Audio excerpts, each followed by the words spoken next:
There is nothing quieter than a house after a funeral. Not even the night carries that kind of silence. It is a different kind of emptiness, as if even the walls have stopped breathing. My name is Isenmore. I am 18 years old, and 3 days ago, we said goodbye to my father, Thomas Murr. The sun over Acefield, Oregon, was cruel that day, unforgiving, without a single cloud to cast shade, without a breeze to ease the heat that clung to my tears. I don't know when I realized I was somewhere else while everyone else was crying. My body held the flowers. My hands shook, but my mind was far away, hearing only the wind and the hollow thud of the earth on the coffin. That's when I saw her standing, a few steps back, dressed in black, her face hidden behind a thin veil. Clara Benet. Hadn't seen her in over 5 years, since before my father got sick. I remembered her soft voice, always a little distant. She was never really a stepmother, or a mother, just a presence that came and went like the seasons. When the funeral was over, people began to leave. My aunt, the neighbors, my father's friends. Clara stayed until the last car had disappeared. She didn't speak to anyone, just waited, as if the house itself had asked her to stay. "Isen," she said at last. Hearing my name in her voice felt different, as if it carried a quiet sadness. "Thank you for coming," I replied, not knowing what else to say. She nodded, her eyes downcast. I couldn't help myself. I invited her, in more out of habit than intention. The house smelled the same, old wood and dust, the faint trace of a life lived carefully. My father's portrait still hung over the dining room, but something had changed. Absence filled every corner. Clara lifted the veil. For a moment, the afternoon light touched her in a way I couldn't explain. She wasn't the woman I remembered. Her beauty was still there, but now there was depth, a weariness tempered by a quiet strength, a serenity bordering on melancholy. "I wasn't sure you'd come," I said. "Me neither," she replied. And I understood that she needed this farewell too, not just for him. The silence stretched.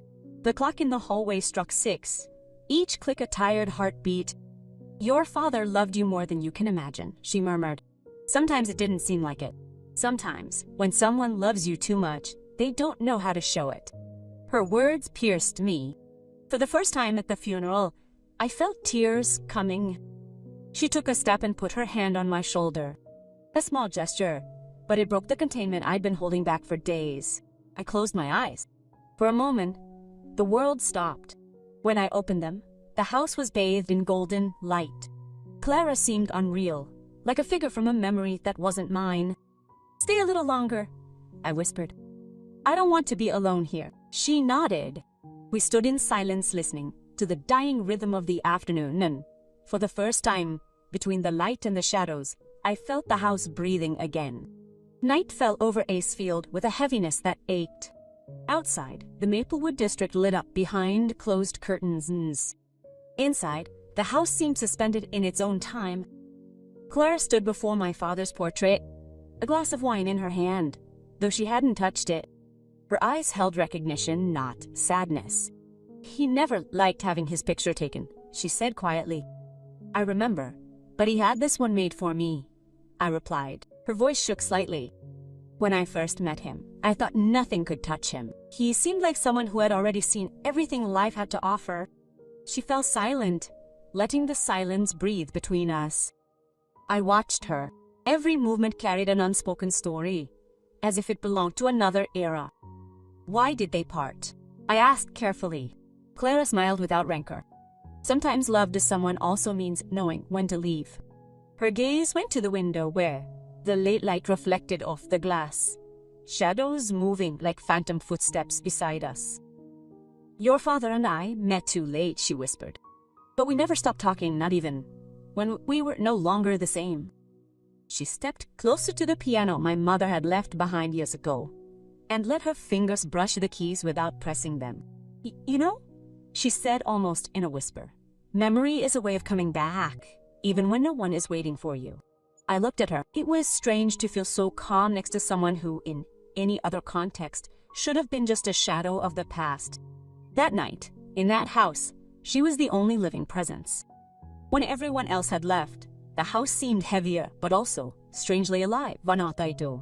Clara remained, moving through the rooms as if she were following an ancient path. Every creak of the floorboards beneath her feet resonated in my chest. Sometimes she would pause outside my door, listening or perhaps waiting. Then she would continue, without disturbing the still air. Later I heard the piano, a soft, wavering melody almost, a whisper. I rose, drawn by the sound, to find her sitting at the instrument, eyes closed, fingers hovering over the keys. She couldn't sleep, she admitted when she saw me. I didn't respond either. We lapsed into silence, letting the music fill the empty spaces. It was more than sound. It was memory, longing, and something quiet that connected us. To Thomas, as if he were sitting beside her, guiding her hands. "Your father always said this house had a soul," she murmured. I never believed him. I thought he was exaggerating. She turned to the portrait over the dining room. Her eyes softened. Places hold love. Even when people are gone, they don't disappear. They just transform. Her words hit me floating, in the silence like specks of dust in the light. She wasn't just saying goodbye to my father. She was also saying goodbye to the part of herself that had loved him. The night deepened and it began to rain outside. The smell of wet earth and blooming Ayurvedic flowers wafted through the open windows. Clara tilted her face toward the drops and smiled for the first time all afternoon. "Do you know what the saddest part of mourning is?" she asked. "What? That we don't miss the person as they were, but the version of ourselves when they were still here, I couldn't answer. Her voice, calm and tender, carried a truth I still had no name for. When the storm had subsided, we moved to the library, where the scent of old paper and varnish filled the air. We dusted the shelves and arranged books in silence, letting routine anchor us. Among the volumes, I found a folded letter written in my father's handwriting. It said, "Clara, if silence ever speaks to you again, don't be afraid. Listen to it and tell it I'll try one more time." I showed it to her. Her eyes shone, filling with tears, though she didn't shed any. "She never gave it to me," she whispered. "But she must have known that one day I would find it." She touched the paper gently, with a quiet reverence, as if touching human skin. "Your father believed that souls never truly leave," she said, "that they linger in those who remember them." I wanted to say something, but the words would not come. The house felt different now, lighter but also more aware, as if every corner expected something from us. When night came, I offered her the guest room. "You shouldn't drive at this hour." She nodded. "I'll take the back room, Otem, if that's okay." It was more than enough. I felt relieved. Ill sleep did not come easily. From my room I heard her walking down the hallways, her steps slow and deliberate, almost ceremonial. She would pause sometimes in front of doors. The floorboards creaked under her weight. Then the piano returned, a fragile melody, barely a thread of sound. I went outside and found her there, eyes closed, letting the music breathe into the empty house. "Forgive me," she whispered. "I couldn't sleep." "Okay," I replied. We stood listening. The music had no form, but it held everything. Memory, longing, the faint echo of my father's presence. "Your father always said this house had life," he murmured. I thought he was exaggerating, but only then did I begin to understand. The house was alive, breathing to the rhythm of memory, of love that refused to fade.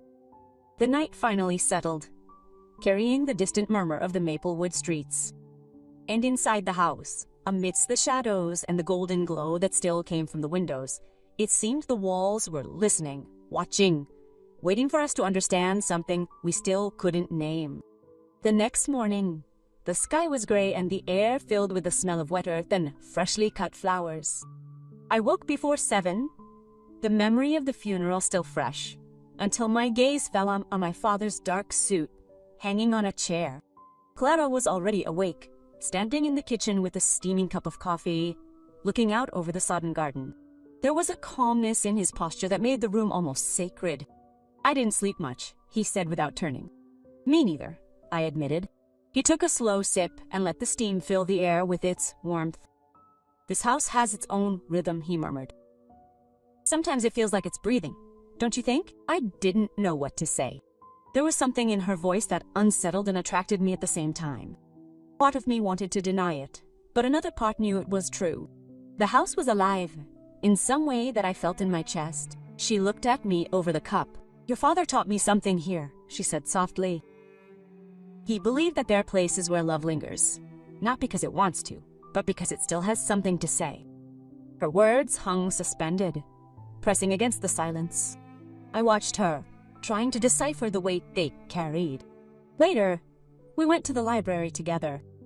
Dust motes floated in the shafts of light as we arranged books. The smell of old paper was thick, comforting, almost alive.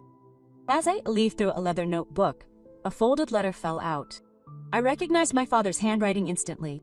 It said, Clara, if silence speaks to you again, don't be afraid. Listen and tell it I'll try one more time. I handed it to her. Her eyes filled with tears, but she didn't cry. Her morning was unlike mine, serene, patient, almost sacred, almost.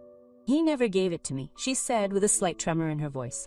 But he must have known I would find it someday. He touched the paper as if it were alive. After that, we spoke little. Words seemed insufficient. The house seemed to expect us to understand something beyond language. Every shadow, every corner, even the smell of varnish and dust, was charged with a kind of expectation. That night, I offered her the guest room again. You shouldn't walk the streets this late, I said. She accepted with a nod. I'll stay in the back room, if that's okay. It was more than okay. Relief enveloped me like a warm blanket. But the night, again, brought no sleep. From my bed I heard her slow, deliberate steps, pausing sometimes as if listening for something. And then, once more, the piano. A melody that seemed to come as much from her hands as from somewhere else, a place we couldn't see. I went downstairs silently and found her in front of the piano with her eyes closed. The melody was fragile, searching for something, and it resonated as if the entire house held its breath to hear it. Your father always said that this house had a soul, she whispered again. I thought I understood what she meant, until that moment. Listening to the piano, feeling the vibrations in the walls and floor, I understood that the house was not just a building. It was a vessel of memory, of love, of everything that remains when someone leaves. After a while, she opened her eyes and looked at me. Do you hear him? She asked softly. Who? Tomas, she said almost in a reverent whisper. He's here. The silence that followed was so thick you could almost feel it. The wind blew through the half-open windows. In the hallway, the portrait fell from the wall with a thud. I ran to pick it up, and as I did, something behind it caught my eye. A second painting, older, more hidden, was revealed beneath the canvas. A familiar and disconcerting face. Clara, what is this? I asked, barely breathing. She approached slowly, pale but serene. He painted it more than 20 years, before he met me, she explained. Her words chilled me, without me knowing exactly why. You were here before him, I said quietly. Clara nodded slightly. Sometimes fate remembers before we do. We stood in silence, looking at the hidden painting. The wind stirred the curtains, as if the house were watching us.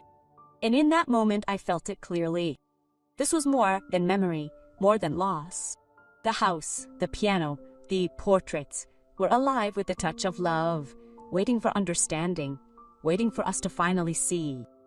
I didn't sleep that night. Every time I closed my eyes, I saw the hidden portrait. I heard my father's voice whispering words he had never said. Love doesn't die, it just changes form. At dawn, light came through the windows and everything seemed the same. But nothing was the same. The hidden portrait was on the table, covered by a sheet, and Clara moved in the kitchen with such careful calm that it seemed like a ritual. When she noticed me watching her, she smiled softly. Some things only appear when you're ready to understand them, she said. I nodded, looking at the covered painting, knowing she was right. The next morning, Clara made coffee with her slow, precise movements. Steam rose, filling the air with a warmth that made the house seem to awaken. I watched her in silence. I didn't need to speak. The room was already alive. When she noticed my gaze, she smiled again. Sometimes, things only appear when we're ready to understand them. I didn't ask anything. The painting hidden under the sheet seemed to call to me from the table. The room was filled with a silent waiting, a subtle expectation. I didn't know what we were yet to discover, but I could feel it. Your father once told me, I continued, that when someone truly loves, time stops. Impossible loves don't die. They just wait to be understood. He took my hand, not with longing or desire, but with a tenderness that disarmed me. You are proof that he never really left, she said. Here, stay here, in you, and now this house is yours too. I nodded, not knowing how to respond. Something inside me, broken since the funeral, began to fit together. It was as if a puzzle had finally found its shape. Pieces of grief, memory, and love were falling into place. That same day, Clara told me she was leaving. Where are you going? I asked. Somewhere where memories weigh less, she replied. But I will return when this house calls me again. I did not try to stop her. I knew she would return if the house, or perhaps Thomas, needed her. That night I walked the halls, restless, listening. I swore I heard my father's voice, clear and soft, beside me. Take care of her. Don't let the silence fade. The wind blew in through the open windows, lifting the sheet of the hidden portrait. For a moment I saw both faces illuminated by the moon. My father's in the dining room and Clara's in the old painting. They seemed to stare at each other across time, as if the past and present had come together in that room. The next day, Clara left. She left no notes or letters, just the scent of coffee in the kitchen and a small key on the table. I took it without thinking, feeling a new responsibility to feel something like home inside me. Months have passed since then. I live alone in the same house. Sometimes, as evening falls, the air smells of fresh paint. From the old study, I swear I can hear the faint melody Clara played on the piano, delicate and persistent. I close my eyes and can almost hear her laughter in the hallways. And in those moments, everything seems to fall into place. I can't tell if my father is at peace, or if Clara has fully kept her promise. But the house lives on, listening, breathing, holding the stories and the love it has always protected. Every night, before I go to sleep, I remember something my father once wrote. Love doesn't go away. It just changes form. And in that silent truth, I find my home, my place, my heritage. Not just the walls and the portraits, but the presence, the memory, the living heart of the house. The house breathes. I breathe with it. And somewhere, beyond the veil of time and warning, I feel Thomas. I feel Clara. And finally I understand. Love never goes away. Never.